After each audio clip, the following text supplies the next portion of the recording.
bahas tentang harta. Kita akan bahas tentang uang.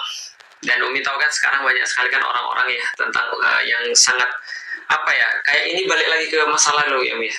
Iya. Kayak orang tuh kayak berlomba-lomba dan mereka itu berusaha untuk mengindikasikan bahwa kesuksesan itu adalah dengan uang, betul nggak sih? Ya. Nah, menurut Umi gimana itu kira-kira? Ada komentar nggak awal-awalnya tentang orang-orang yang sekarang pada kayak kalau bahasa zaman sekarang flexing?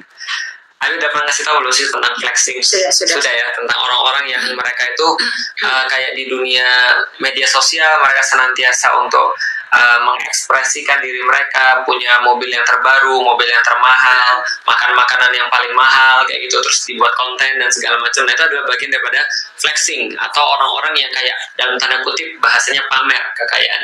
Nah, dan memang sebenarnya ini bukan hal yang baru ya, karena kalau kita lihat ya teman-teman sekalian, sekitar bukan pertengahan tapi tahun 2000-an awal ya. Iya.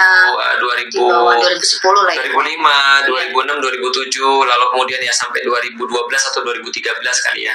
Itu yang terkenal itu adalah orang-orang yang memang motivator untuk bisa dapat uang. Iya, benar. Jadi motivator yang bisa ibaratnya ngasih cara gimana bisa kaya.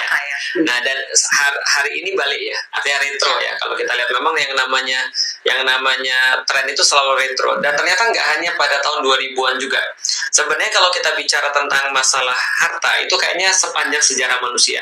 Ya. Karena Abi pernah baca di satu penelitian ya tentang happiness. Itu penelitian di Stanford atau di Oxford ya nanti di Harvard Harvard University itu pernah meneliti tentang satu tema tentang happiness, kebahagiaan.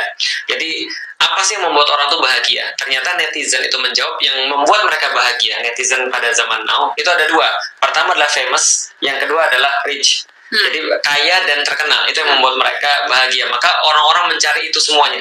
Itu menurut mereka, tapi iya atau tidaknya nanti kita juga coba akan bahas ya, bukan untuk menjudging enggak, tapi kita cerita ya tentang diri kita sendiri, karena setiap orang tuh pasti menginginkan harta sebenarnya. Maka di dalam Al-Quran juga diceritain tuh, zaman dulu tuh ada juga flexing. Jadi ada flexing, yaitu siapa? Di zamannya Fir'aun nih. Jadi Fir'aun itu ketika dia tahu bahwasannya dia didatangi Musa dan Musa itu mendakwahkan al-haq gitu kan ya, kebenaran kepada Bani Israel yang waktu itu diperbudak sama Fir'aun, maka orang-orang Bani Israel ini dalam tanda kutip matanya silau dan matanya itu kemudian berbinar-binar ketika melihat flexing yang dilakukan oleh Korun. Jadi Korun tuh pernah melakukan flexing, yaitu adalah dia itu kayak bawa kunci penyimpanan hartanya tuh dibawa sama orang-orang binaragawan ya, kira-kira begitulah. Nah, jadi itu juga pernah ada. Maka salah satu ujian yang paling besar di dalam Al-Quran juga selain daripada ujian wanita adalah ujian harta. Karena kebanyakan orang ini juga karena harta mereka tidak mau lepas daripada keburukan yang mereka lakukan. Jadi ini fenomena flexing ini adalah sesuatu fenomena yang biasa dan bukan baru-baru ini aja. Jadi di dalam Islam tuh tidak wajib kaya, tidak juga harus miskin. Paham ya maksudnya ya? Tidak juga wajib miskin dan tidak boleh kaya, enggak juga. Jadi kaya ini atau harta ini di dalam Islam adalah wasilah. Wasilah itu apa? Sesuatu yang mengantarkan, perantara pada tujuan. Kayak gini nih misalnya. Sering nggak sih Umi dengar anak-anak muda kalau misalnya mereka ketemu satu sama lain, mereka bilang sama pacarnya gitu kan ya, pada pacaran, Dek, uhibbuki fillah. Dek, aku mencintai engkau karena Allah. Lalu kemudian ceweknya berkata, Masya Allah, uhibbuka fillah. Saya juga mencintaimu karena Allah. Mencintai karena Allah itu berarti ketika kita mengatakan Abi mencintai Umi karena Allah, misalnya berarti Umi adalah wasilah Abi untuk meraih ridho Allah, untuk meraih cintanya Allah, kan gitu kan ya.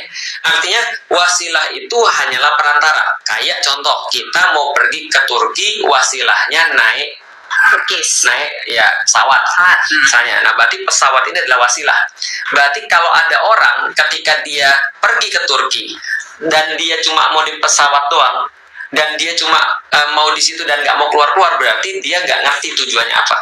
Harta juga sama, harta itu bukan tujuan, tapi harta itu cuma sebuah wasilah, sebuah perantara. Tapi sayangnya kebanyakan orang ini justru stuck di wasilah. Dan yang Abi khawatir adalah gini deh, yang Abi khawatir. Abi pernah membahas tentang harta ini berkali-kali. Abi bilang kita cukup sedih dengan orang-orang yang kayak tadi ya, flexing gitu kan ya. Lalu kemudian dia kayak pamer dengan hartanya dan segala macam. Memang benar harta ini adalah sebuah wasilah. Jadi tidak haram juga orang punya harta, tidak haram juga orang kaya. Abdurrahman bin Auf sekali infak bisa miliaran, bahkan puluhan miliar, dan itu benar-benar membantu Islam gitu ya. Nggak salah dan nggak dosa punya harta. Tapi seperti apa cara menggunakan harta? Nah, setelah Umi kemudian berada dalam keadaan sulit gitu kan ya, kita dalam keadaan sulit dan susah. Akhirnya Allah bukain kita jalan. Kita jadi bisa punya usaha, lalu kemudian kita bisa punya penghasilan yang lebih daripada kita dulu, dan kita berusaha agar apapun yang kita punya ini untuk balas dendam, benar nggak? Iya. Balas dendam apa? Kita coba untuk bisa punya tempat.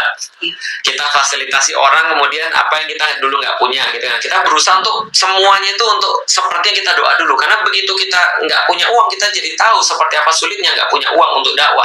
Maka ketika kita punya uang, kita harus balas dendam. Yang kita nggak bisa lakukan dulu, atau yang dulu kita rasakan, yang lain nggak boleh rasain lagi. Yang lain kemudian harus lebih mudah daripada kita, kan gitu. Nah, maka ini adalah orang-orang yang dikatakan dalam salah satu hadis itu boleh hasad pada dua perkara. Hasad dalam arti ghibthah, yaitu adalah menginginkan, yaitu adalah hasad dalam arti positif, iri dalam arti positif, iri dengan orang-orang yang punya uang, membelanjakan hartanya siang dan malam. Bagaimana caranya hartanya itu semuanya diinvestasikan untuk Allah. Kalau bahasanya itu adalah orang yang senang untuk menginfakkan harta di jalan Allah, untuk program dakwah, untuk sedekah, untuk apapun itu seperti orang-orang yang pelit sebenarnya. Kenapa dia pelit? Karena dia nggak mau bagi-bagi orang lain pahalanya. Jadi dia mau ngambil semuanya, gampangnya gitu ya. Dia pelit supaya dapat akhirat banyak. Atau karena dia nggak bisa bawa harta sendiri, dia titipin orang lain hartanya itu supaya orang lain yang bawa harta dia nanti untuk ke surganya Allah. Nah, itu kita senang. Tapi problemnya sekarang adalah ada orang-orang yang ketika dia punya harta, itu dia menjadikan harta itu sebagai tujuan.